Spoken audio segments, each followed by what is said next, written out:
اعوذ باللہ من الشیطان الرجیم بسم اللہ الرحمن الرحیم ربی اشرح لی صدری ویسر لی امری واحلل عقدۃ من لسانی یفقہوا قولی ربی زدنی علما اللہم فقہنا فی الدین اللہم صلی وسلم علی نبینا محمد صلی اللہ علیہ وآلہ وسلم۔ السلام علیکم ورحمۃ اللہ وبرکاتہ۔ امید ہے آپ سب ایمان کی بہترین حالت میں ہوں گے۔ آج ہم دیکھیں گے کہ پردے کے بارے میں عقلی دلائل کیا ہیں۔ ہم قرآن و حدیث سے تو دیکھ لیتے ہیں، لیکن جس کے سامنے قرآن و حدیث رکھی جائے نا، اس پہ عمل تو بہت مشکل لگتا ہے لوگوں کو۔ اب عقلی طور پر آپ کی عقل کیسے اس چیز کو تسلیم کرے گی، آپ اس چیز کے بارے میں آج ہم بات کریں گے۔ ایک بار مولانا اشرف علی تھانوی اپنی کتاب اصلاح خواتین میں لکھتے ہیں کہ ایک دفعہ وہ ایک مجمع میں موجود تھے، وہاں پہ پردے کا مسئلہ چل نکلا، لوگوں نے باتیں کرنا شروع کی، تو انہوں نے کہا، مولانا اشرف علی تھانوی نے کہا کہ جب آپ بات کرتے ہیں پردے کی تو قرآن و حدیث کو بیچ میں کیوں لے آتے ہیں؟ اس کو لانے کی ضرورت ہی نہیں ہے، اور اگر آپ کو پھر بھی کوئی شبہ ہے، عقلی دلیل کے علاوہ بھی آپ کو کوئی شبہ ہے، تو پھر قرآن و حدیث کو دیکھیں۔ اس کے متعلق وہ عرض کرتے ہیں کہ ان میں سے کچھ لوگ جو ہے وہ ریل گاڑی میں سفر کر کے آئے ہوئے تھے، اور ان کے پاس کچھ پیسے بھی تھے، کچھ روپے بھی تھے۔ اب انہوں نے لوگوں کے سامنے واضح کیا کہ دیکھیں، جس طرح آپ سفر کر کے آئے ہیں، آپ مسافر ہیں، آپ نے اپنے پاس پیسے وغیرہ، مال وغیرہ رکھا ہے، لیکن کیا آپ نے اپنے مال کو کھلا چھوڑ دیا تھا؟ جو نوٹ آپ نے اپنے جیب میں ڈالے ہوئے ہیں، ان کو اندر سے بھی اندر والی جیب میں ڈالا ہوا ہے، کیا ان کو کھلا چھوڑ دیا تھا؟ اور اگر آپ نے نوٹ کو چھپا لیا ہے، نوٹ کو اس طرح چھپا رہے ہیں آپ، تو کیا اس طرح نوٹ کو چھپانے کا حکم قرآن پاک میں موجود ہے؟ جب آپ بات کرتے ہیں پردے کی تو آپ کہتے ہیں قرآن و حدیث سے دلائل نکال کے لائیں۔ جب آپ کی عقل تسلیم نہیں کر رہی ہوتی، آپ دیکھیں، آپ کی عقل نے مانا نا کہ نوٹ کو آپ نے چھپانا ہے، نوٹ کو چھپانا ہے، کیونکہ وہ ایک قیمتی چیز ہے آپ کے لیے، مال آپ کے لیے قیمتی چیز ہے۔ تو کیا قرآن پاک میں اس چیز کا حکم ہے کہ نوٹ کو اندر سے اندر والی جیب میں ڈالیں آپ؟ نہیں ہے۔ تو پھر کیا ایک عورت وہ نوٹ سے بھی گئی گزری ہے، جس کو آپ نے سرے عام چھوڑ دیا ہوا ہے؟ وہ ایک 10 روپے کے نوٹ سے بھی گئی گزری ہے، گری ہوئی ہے، کیا اس سے بھی سستی ہے وہ؟ نہیں نا۔ تو پھر وہاں پہ آپ لوگ آرگیوز کیوں کرتے ہیں کہ پردہ کہاں پہ ہے؟ یہ تو ہو گئی عقلی دلیل۔ پھر ایک اس کے علاوہ ایک دلیل میں آپ کو پیش کروں گی کہ دیکھیں، جس طرح پردے کے متعلق یہ سب کہتے ہیں کہ عورت کا پردہ صرف نگاہوں کا پردہ ہو لینا چاہیے، اٹس اوکے، آپ کے دل میں تو نیت تو ٹھیک ہے نا؟ کیسے؟ دیکھیں، عورت جو ہے وہ کم عقل ہے، اور جلدی وہ برائی کی طرف مائل بھی ہو جاتی ہے۔ اسے بہلانا، پھسلانا اور محبت کے جال میں پھنسانا بہت آسان ہے مرد کے لیے، بہت زیادہ آسان، اور وہ کم عقل ہے، اور اس کو تو اللہ تعالیٰ نے بھی واضح کیا ہے کہ وہ کم عقل ہے، اس کے اندر عقل نہیں ہے، مرد کی نسبت اس کی عقل کمزور ہے۔ لہٰذا دیکھیں، اگر ایک بچہ ہے، مثال کے طور پر ایک بچہ ہے، وہ گھر سے باہر نکلتا ہے، اس کو کسی چیز سے خطرہ ہے، تو ہم اسے گھر پہ بٹھائیں گے، ہم اسے گھر پہ بٹھائیں گے کہ نہیں، باہر پکڑنے والے آ جائیں گے، یا اس ٹائپ کی ہم ڈیفرنٹ سٹوریز گھڑ کے اس کے سامنے رکھیں گے کہ آپ کی جان کو خطرہ ہے، باہر نہیں جانا، اس کو ہم قید کر کے رکھیں گے۔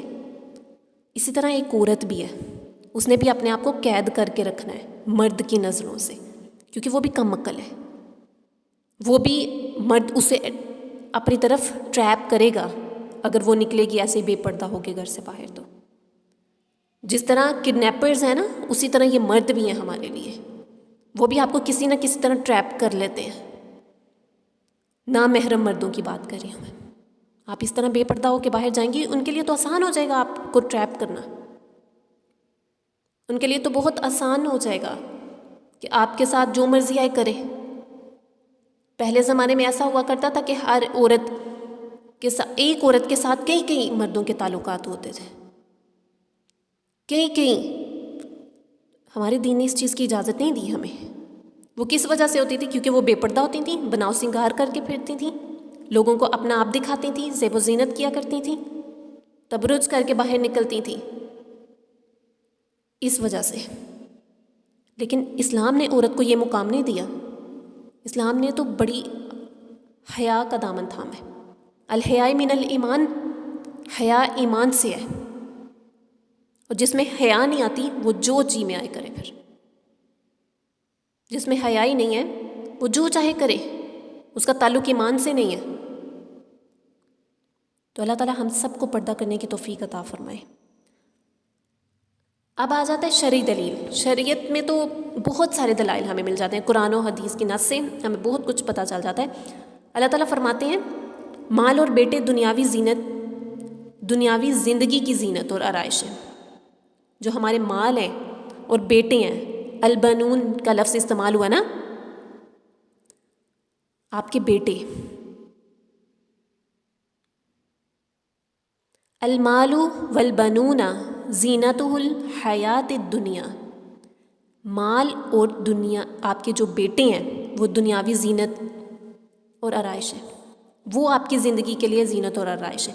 یہاں پہ اللہ تعالیٰ نے بیٹوں کا لفظ استعمال کیا ہے، البنون کا لفظ استعمال کیا گیا، البنات نہیں فرمایا اللہ تعالیٰ نے، یعنی کہ بیٹیوں کو اللہ تعالیٰ نے زندگی کی زینت نہیں بتایا، بیٹیوں کو چھپی ہوئی چیز بتایا اللہ تعالیٰ نے۔ لڑکیوں کو زینت نہیں کہا گیا، لڑکیاں تو گھر کی زینت ہے، اللہ تعالیٰ نے ان کا ذکر کیا تو گھر کی زینت ہے، وہ ان کی حدود 4 دیواری ہیں۔ تو یہ اس بات کی دلیل ہے کہ جہاں پہ اللہ تعالیٰ نے خود واضح طور پہ آیت میں کہہ دیا ہے کہ مال اور آپ کے بیٹے یہ آپ کے لیے آرائش اور زینت ہے، یہ آپ کے لیے زندگی کی زینت ہے، تو پھر بیٹیاں کیسے بے پردہ ہو کے باہر جا سکتی ہیں؟ یہ تو ہو گئی نا شرعی دلیل۔ اس کے علاوہ امہات المومنین کا ہم دیکھ لیتے ہیں، بہت ساری آیات میں اللہ تعالیٰ نے جب ان کو پردے کا حکم دیا تو ہمارے لیے کیوں نہیں ہے؟ ہمیں اللہ تعالیٰ نے منع کیا ہے، ہم ان سے زیادہ افضل نہیں ہیں۔ پردے کے ضروری ہونے کے لیے معاشرتی دلیل کیا ہے؟ عورتیں دیکھیں فطرتاً اور قانوناً مرد کے تابع ہوتی ہیں، اور مرد صرف عورت سے تبھی جا کے محبت کرتا ہے جب وہ باپردہ ہوتی ہے۔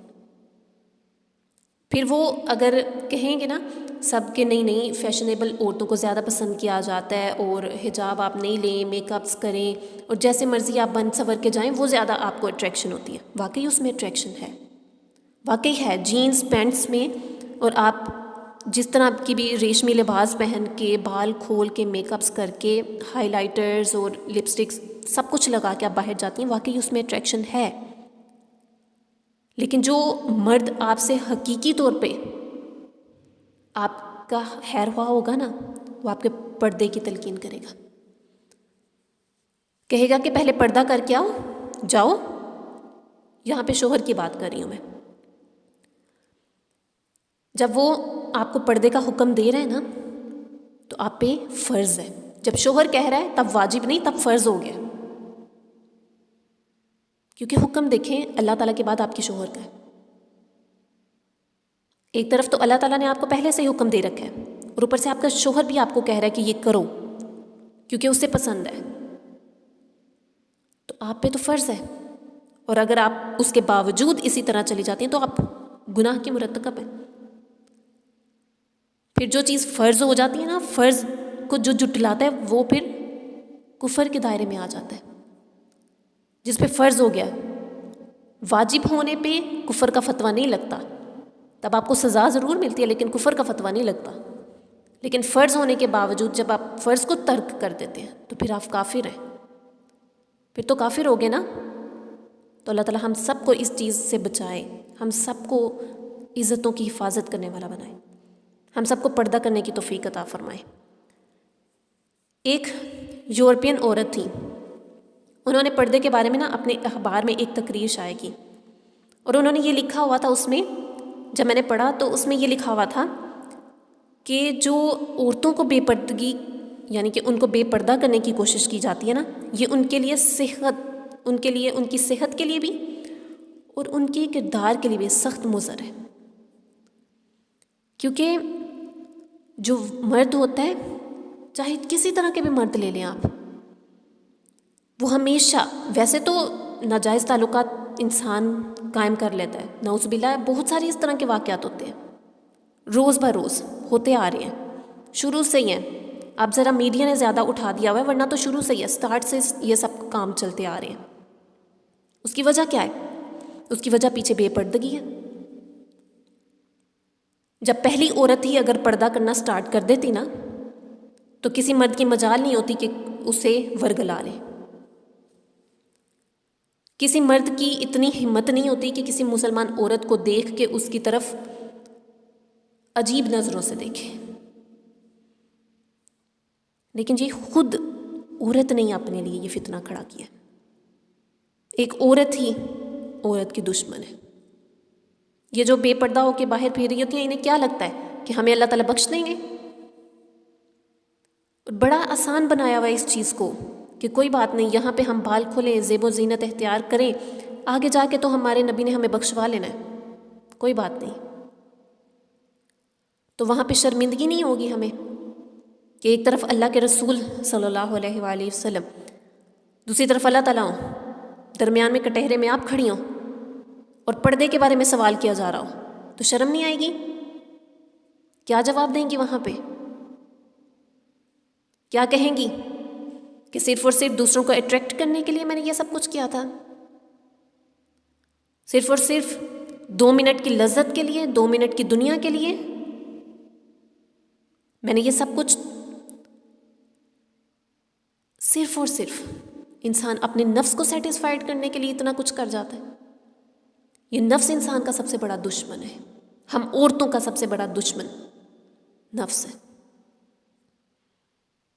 یہ آپ سے ہر ناجائز کام کروا لیتا ہے، اور پھر اس کے بعد مزے کی بات یہ کہ اس کے بعد آپ لوگوں کو اس پہ ندامت بھی نہیں ہوتی۔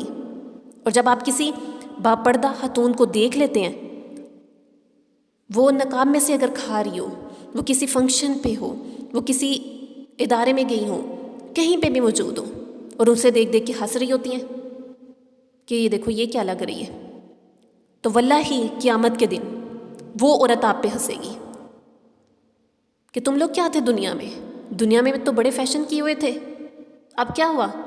اب نظریں جھکا کے کیوں کھڑی ہو؟ میں کہتی نہیں تھی وہاں پہ کہ پردہ کر لو، یہ دنیا کچھ نہیں ہے، دنیا نے ختم ہو جانا ہے، یہ دنیا تھوڑی دیر کے لیے، صرف اور صرف چند دنوں کے لیے آپ لوگ اپنے ایمان کا سودا کر دیتے ہیں۔ آگے کی زندگی کا سوچیں، ادھر جا کے کیا جواب دیں گے ہم؟ جب کسی انسان کے دل میں یہ بیٹھ جاتا ہے نا کہ میں نے آگے جا کے جواب دینا ہے، آگے کی فکر رہتی ہے جسے، وہ کبھی بھی خلاف شریعت کاموں میں نہیں ہاتھ ڈالتا، کبھی بھی اس میں آپ شمولیت اختیار نہیں کرتے۔ جب آپ کو یہ سمجھ آ جائے، اور ہمیں پتہ بھی ہے کہ یہ خلاف شریعت کام ہے، ہم بے پردہ ہو کے جائیں گی تو یہ شریعت میں نہیں ہے، ہمارا دین اس چیز کی اجازت نہیں دیتا، گناہ ہے۔ اور ہمیں پتہ بھی ہے کہ عورت کے بال نظر آئیں تو اس پہ زنا کی حد لگتی ہے، وہ زانی ہے، خوشبو آ جائے تو وہ زانی ہے، اس کے باوجود پرفیومز لگا کے جا رہے ہیں، اس کے باوجود بال بنا کے جا رہے ہیں۔ یہ بھی پتہ ہے کہ جو آپ نے ٹائٹ لباس پہنے ہوئے ہیں، اس کی وجہ سے آپ لوگوں کو جہنم میں گرا دیا جائے گا، اس کے باوجود وہ ویسے کے ویسے قائم ہے۔ یہ بھی پتہ ہے کہ مردوں سے جو مشابہت رکھتا ہے وہ جنت کی خوشبو سے محروم رہے گا، وہ جنت میں نہیں جائے گا، اس کے باوجود سب ایسے کر رہے ہیں۔ اللہ تعالیٰ ہمارے حالوں پہ رحم کریں، ورنہ ہم اپنے ساتھ بہت زیادتیاں کر رہے ہیں، بہت ساری زیادتیاں ہم اپنے ساتھ کر چکے ہیں۔ کبھی بیٹھ کے اکیلے میں سوچیں کہ میں اپنے ساتھ کیا کر رہی ہوں، میں تو اپنی سگی نہیں ہوں، میں دوسروں کی سگی کیا ہوں گی، میں تو اپنے ساتھ بھی لائل نہیں ہوں۔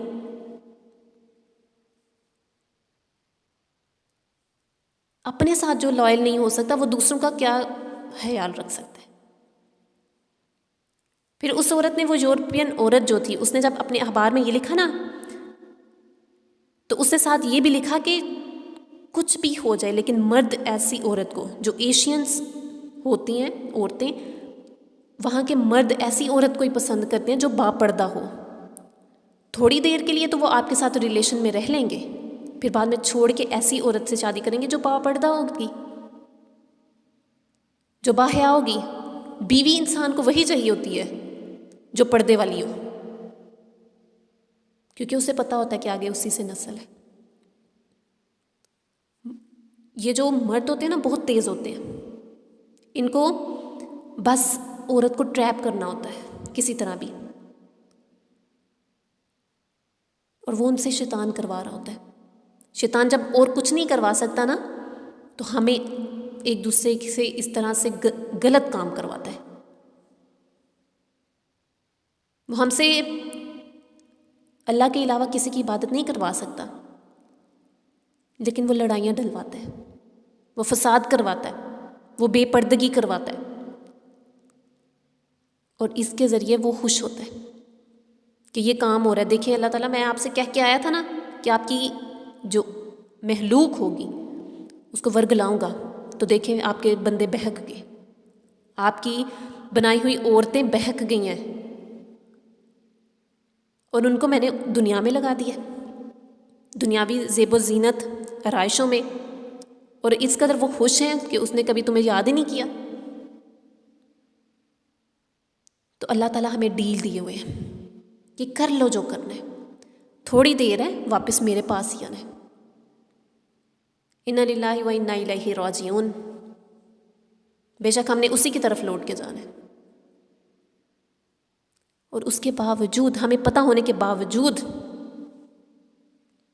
افسوس کا مقام ہے، بہت افسوس کا مقام کہ اس کے باوجود ہم نے اللہ تعالیٰ کو، ہم تو صرف زبان سے اقرار کرتے ہیں، بس زبان سے اقرار کر لینے کو محبت خدا نہیں کہتے۔ صرف سجدوں میں پڑے رہنے سے جنتیں نہیں ملتی، بعض دفعہ آپ کو ایکٹ بھی کر کے دکھانا پڑتا ہے، آپ کو ظاہر بھی کر کے دکھانا پڑتا ہے۔ اور ظاہر کیسے ہوگا؟ ایک مومن عورت کے لیے اس کا ظاہر کیسا ہونا چاہیے؟ با پردہ۔ اس کا پردہ ہی اس کی شناخت ہے۔ اور نان مسلمز میں اور ہم میں کیا فرق رہ جائے گا اگر ہم ویسے ہی ان کی طرح کی زیب و زینت اور آرائشیں کر کے باہر جا رہے ہوں گے، ویسے ہی فیشنز کر کے؟ ان میں اور ہم میں تو کوئی فرق نہیں ہے نا۔ پھر تو جو مرضی آئے کریں، پھر تو یہی ہوا نا کہ آپ لوگوں کو یہ بھول چکا ہے کہ آپ لوگوں نے واپس جانا ہے۔ تو کیوں اس خدا کو بھول چکے ہیں جس نے آپ کو بنایا ہے؟ کیوں بھول چکی ہیں کہ وہاں پہ جا کے ہم نے جواب دینا ہے؟ وہاں پہ جا کے کیا جواب دوں گی میں جب پردے کے بارے میں سوال ہوگا؟ جب اللہ تعالیٰ کہیں گے کہ وہ نامحرم ہے، اس نے تمہاری خوشبو سونگھی تھی، اس نے جو تم لگا کے گئی تھی سینٹ پرفیومز وہ سونگے تھے، تمہیں تو زنا کی حد لگتی ہے، چلو لاؤ 80 کوڑے لگائے جائیں اسے۔ اور کوڑے پتہ ہے کس طرح لگے جاتے ہیں؟ کبھی دیکھا ہو آپ نے کہ کسی کو کوڑے مارے جا رہے ہوں اور وہ کس طرح درد سے چلاتا ہے؟ تو ایک دفعہ کے بارے میں 80 کوڑوں کی سزا ہے۔ اور کتنی ایک دفعہ، ہم تو ہزاروں دفعہ پرفیومز لگا کے باہر چلے جاتے ہیں، بال کھول کے باہر چلے جاتے ہیں، اور ہمیں ذرا سا احساس بھی نہیں ہوتا کہ ہمیں کتنی سزا ملنے والی ہے آگے۔ ہمارے بالوں کو پکڑ کے دیواروں کے ساتھ باندھ دیا جائے گا، کھینچا جائے گا جہنم کی طرف۔ کیا کریں گے تب؟ بہت سارے لوگ کہتے ہیں کہ اسلام اتنا سخت نہیں ہے، اللہ تعالیٰ نے ہمیں اتنا ڈرا کے نہیں رکھا ہوا، اللہ تعالیٰ تو ہم سے بڑی محبت کرتے ہیں۔ بے شک وہ محبت کرتا ہے ہم سے، لیکن ہم بھی تو اس کی حدود کو قائم رکھیں نا، ہم بھی تو قائم رکھیں نا اس چیز کو جس کا حکم اللہ تعالیٰ نے ہمیں دیا۔ پھر وہ رحیم ہے، پھر وہ کریم ہے، پھر وہ غفور الرحیم ہے۔ لیکن اگر ہم ہی ڈٹ جاتے ہیں، کھڑے ہو جاتے ہیں ان فیصلوں کے خلاف، ان اصولوں کے خلاف، اور نافرمانی اور ناشکری پہ ناشکری کیے جا رہے ہیں، تو پھر وہ الجبار بھی ہے، پھر وہ جبر کرنے پہ بھی قادر ہے، پھر وہ سزا دینے پہ بھی قادر ہے، پھر بھی وہ عذاب دینے پر بھی ہمیں قادر ہے۔ اور پھر عذاب بھی انہوں نے بتا دیے ہوئے ہیں، ہمیں پیپر بھی بتا دیا ہے، کویسچن پیپر بھی بتا دیا ہے، کیا کیا سوال آنے یہ بھی بتا دیا، اور اس کا انجام بھی بتا دیا ہے۔ اس کے باوجود کوئی تیاری نہیں ہے ہماری۔ اللہ تعالیٰ ہم سب کو پردہ کرنے کی توفیق عطا فرمائے۔ صرف ظاہری نہیں باطنی پردہ کرنے کی بھی توفیق عطا فرمائے۔ اپنے باطن کو درست کرنا یہ تو بات کی بات ہے، پہلے اپنے ظاہر کو تو ٹھیک کر لیں۔ ہمارا تو ظاہر ہی اتنا خراب ہے، باطن تو پھر بہت دور کی بات ہے۔ اللہ تعالیٰ ہم سب کو اس چیز پر عمل کرنے کی توفیق عطا فرمائے، ہم سب کو باحیا اور باپردہ بنا دے، ہم سب کو وہ استقامت دے، ہم سب کو اس راہ پہ قائم رکھے جو راہ اللہ تعالیٰ کی راہ ہے۔ ادھر ادھر نہ بٹکیں ہمیں اس راہ پہ جتنی بھی مشکلات آئیں اللہ تعالیٰ ہمیں اس پہ ثابت قدم رہنے کی توفیق عطا فرمائے، ہم سب کو پردہ کرنے کی توفیق عطا فرمائے، آمین انشاءاللہ۔ جزاکم اللہ خیرا کثیرا فی الدنیا والآخرہ۔ اللہ حافظ۔